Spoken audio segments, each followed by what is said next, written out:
Mungkin kamu pernah merasa frustrasi melihat orang yang manipulatif, licik, atau bahkan terang-terangan jahat justru terus naik, sukses, dan dihormati? Sementara orang jujur, baik hati, dan tulus justru tertinggal, dikorbankan, atau bahkan disingkirkan? Rasanya tidak adil. Seolah dunia ini tidak berpihak pada kebaikan. Dan kamu mulai bertanya, mengapa orang jahat seperti selalu menang? Apa memang begitu kenyataannya? Pertanyaan ini bukan cuma keresahan pribadi. Ini adalah dilema psikologis dan sosial yang sudah dibahas sejak zaman filsuf Yunani hingga psikologi modern. Dan ternyata, jawabannya tidak sesederhana, karena dunia kejam, atau karena karma belum datang. Ada penjelasan psikologis yang dalam tentang bagaimana kejahatan bisa menang, bahkan di hadapan orang-orang baik. Dan yang mengejutkan, kemenangan orang jahat bukan karena mereka lebih pintar, tapi karena mereka memahami satu hal yang tidak disadari oleh kebanyakan orang baik, cara kerja persepsi, emosi, dan dinamika kekuasaan dalam masyarakat. Mari kita bongkar bersama. Pertama, penting untuk dipahami bahwa dalam banyak kasus, menang itu bukan soal siapa yang benar, tapi siapa yang terlihat benar. Dan disinilah para manipulator unggul. Mereka tahu bahwa citra lebih kuat daripada isi. Mereka tahu bahwa manusia tidak selalu menilai berdasarkan kebenaran, tapi berdasarkan persepsi. Maka, mereka membentuk persepsi, bukan membuktikan kebenaran. Orang jahat yang cerdas tahu kapan harus tersenyum, kapan harus memuji, kapan harus pura-pura peduli, dan kapan harus mengorbankan sedikit untuk mendapatkan banyak. Mereka bermain di level emosional dan sosial yang tidak kasat mata. Mereka membangun pengaruh, bukan sekadar relasi. Dan ini membawa kita pada istilah psikologi pertama, the halo effect, efek cahaya. Ini adalah bias kognitif di mana seseorang yang terlihat menarik, ramah, atau percaya diri secara otomatis dianggap pintar, baik, dan kompeten. Para pelaku kejahatan sosial, seperti koruptor, pemimpin cult, atau penipu kelas kakap, sangat sering menggunakan efek ini. Mereka tampil elegan, tenang, dan meyakinkan. Maka orang-orang pun mempercayai mereka, bahkan tanpa bukti kuat. Sementara orang baik seringkali sibuk menjadi benar, orang jahat sibuk tampak benar. Dan dalam dunia yang digerakkan oleh opini, citra, dan suara mayoritas, siapa yang tampak benar, ia yang menang. Ada juga konsep moral licensing, pembenaran moral. Ini terjadi ketika seseorang merasa sudah cukup baik dalam satu hal, lalu merasa sah untuk melakukan hal buruk lainnya. Orang jahat sering memanipulasi ini dalam skala besar. Misalnya, seorang pemimpin yang memberi sumbangan besar ke yayasan anak, tapi di balik itu menindas karyawan atau menipu dana publik. Karena masyarakat sudah melihat sisi baiknya, maka keburukannya cenderung diabaikan atau dimaafkan. Lalu ada satu strategi yang sangat sering digunakan oleh orang jahat, dominasi lewat rasa takut dan kebingungan. Dalam psikologi kekuasaan, ada prinsip bahwa manusia lebih cepat tunduk pada otoritas yang tegas dan jelas, meskipun tidak adil, daripada otoritas yang lemah lembut tapi ragu.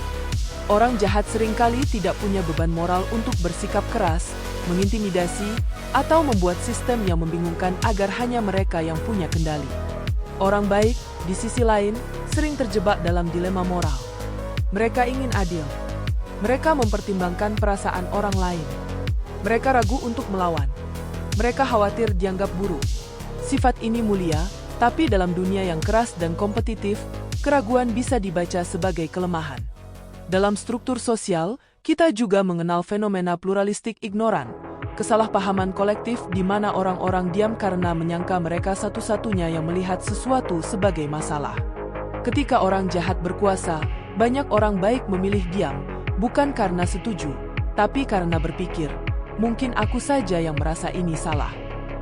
Akibatnya, kejahatan tetap berlangsung karena yang tahu memilih bungkam, dan yang berani bicara, dibungkam. Ada pula efek status quo bias, di mana otak manusia secara alami lebih suka mempertahankan keadaan yang sudah ada, bahkan jika tidak ideal.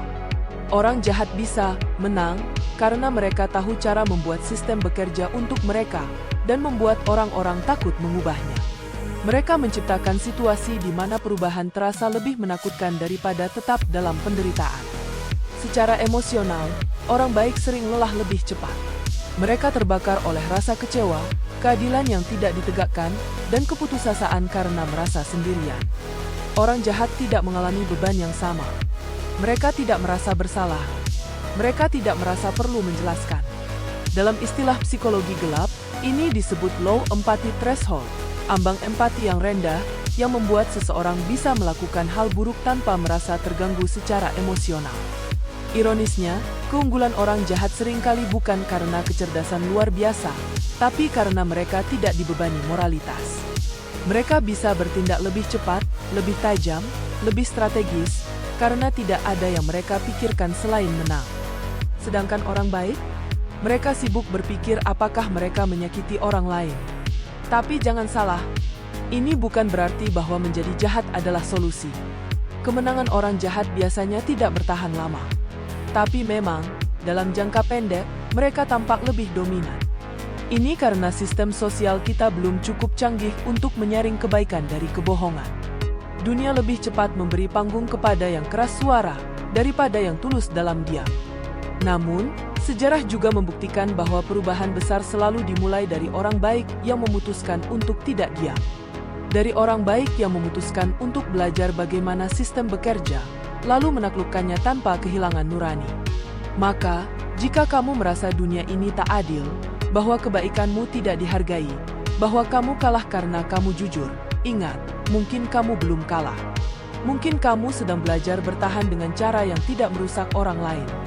Dan dalam dunia yang penuh tipu daya, itu sudah merupakan kemenangan tersendiri.